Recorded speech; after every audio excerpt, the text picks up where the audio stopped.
All right, we are here with Bryan from Bulletproof Cycles. Is that correct, Bryan? Yeah, what's up, man? How are you? You Pretty are good. are you the owner of Bulletproof? Yeah, I'm the owner. And you guys also do moto? Yeah, we race supermoto, hooligan flat track, and supermoto, and we're a road racing as well. Nice. Do you race yourself, or you help build the stuff, or both? I race all those series myself, and we also build bikes for it too. Nice. And did you ride? You also served in the military? Yeah, I was a Marine. Awesome. And did you ride prior to going into the Marines or? It's funny. I didn't grow up in like the moto family. My dad, couldn't care less about motorcycles. He liked baseball and football and all that kind of shit. So I didn't get my own bike until I was 18. I came back from boot camp, and my recruiter actually had a Hayabusa he was selling because he was going out to Okinawa. So I bought that off of him, and that's all kind of how it started. I always wanted bikes, but I couldn't have one, and then the Marines gave me a job and credit, and I was able to get it. Awesome. Um, so then that was your first bike was a Hayabusa. Yeah, crazy as that sounds. How'd that work out? It was bitching. Built it to 222 horsepower. Did over 200 on it. I actually dragged me on it and shit in the canyons here, and it was fucking. I miss that bike still. I kind of regret selling it. But I got that to get a Gixxer 750 to really take racing seriously, and then broke my back snowboarding and kind of fucked me for a while. What did you do? Like what vertebrae? Well, I broke my back three times now, so I broke almost every single one at least once. I've given myself an upslip scoliosis where I hit so hard it like fucked up the curve of your spine, and I'm all thrashed now, like two slip discs, something like that. Nice. Um, I broke my did compression fracture on my T5. And then I had surgery on two discs in my neck. One was herniated, and then I had two bulging, and they just operated on the two that were the worst. But at the time, it was a brand new surgery where they went through the front of my neck with a needle, and then it emitted sound waves, and they shrunk the disc down, and it took the pressure off of the nerves, so the fronts of my arms would stop hurting. And that was I rode like 2 weeks after that, and that was probably 10 years ago now. No way. I avoided the surgery. We talked about it.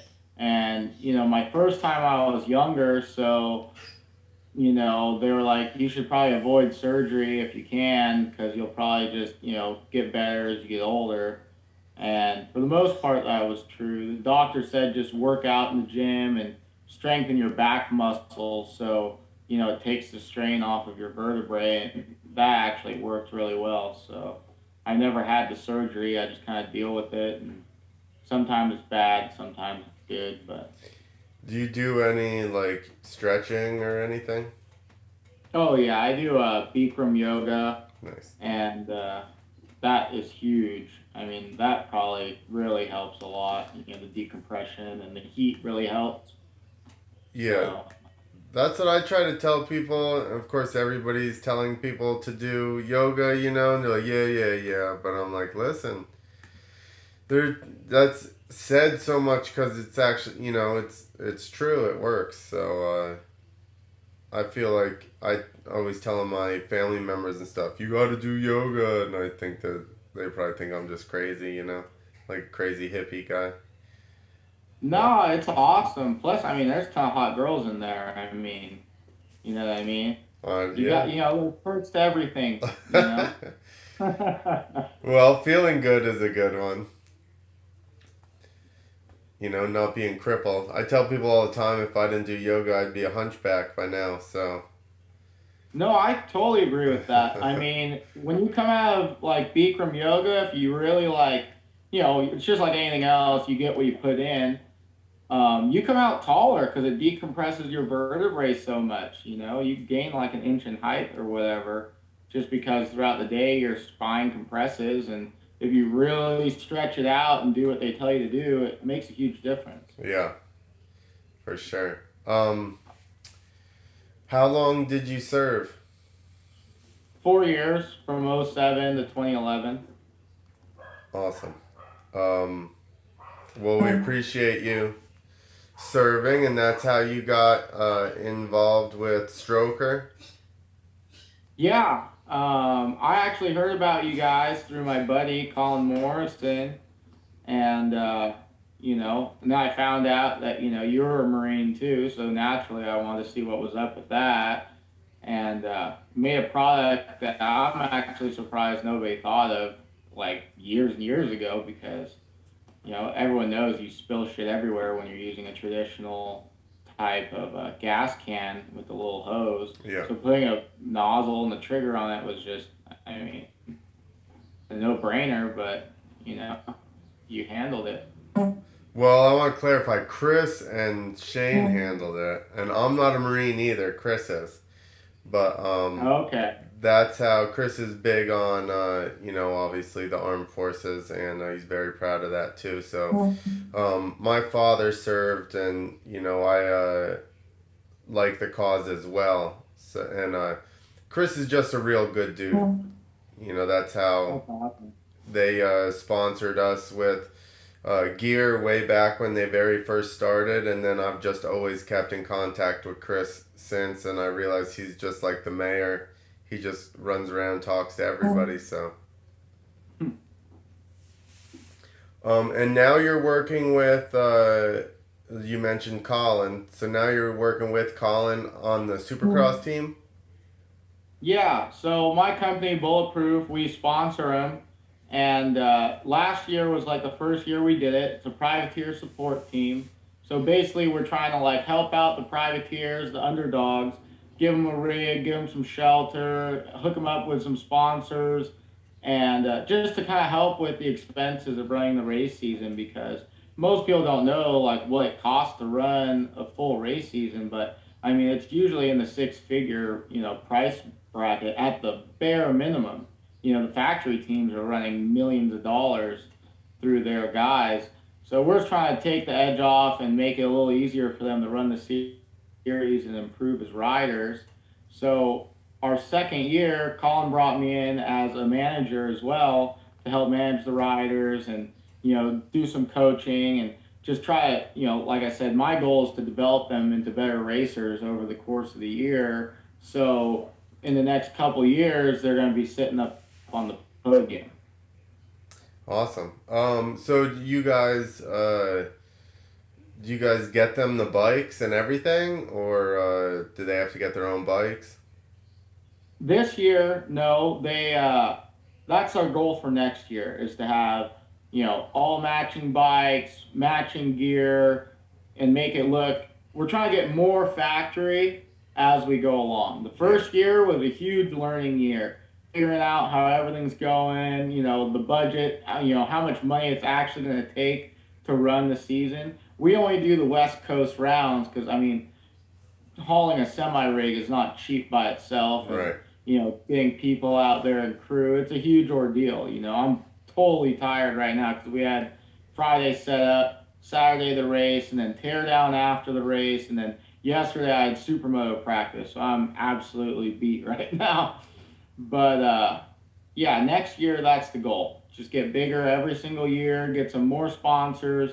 This year we have awesome sponsors. We have Stroker, we have Cycle Gear, Skivvy heads up the whole thing, and it's just getting bigger every year, and we really see a lot, in the future for this. And you guys got some good guys, like people that, if you follow Moto, you've heard of, like Nagy. Nagy's really good, man. We also have Chance Blackburn. We have Brock Shoemaker. I I mean, they're all great dudes. They work super hard, and the cool thing is they're really down to earth and good dudes. They don't, there's no egos in our pits, and we're really trying to work together as a team and improve each other. So. Yeah, that's good. And you obviously, you guys take care of hauling the bikes around everywhere and, like you said, giving them pits to work out of. And do you have mechanics for them as well? They have their own mechanics. I'm obviously there, and I always let them know, like, if they need anything or an extra hand, I'm always there. I bring all my tools and shit. So, you know, if something really gnarly happens, I mean, most of the bikes have been pretty reliable this whole season. We haven't really had any issues.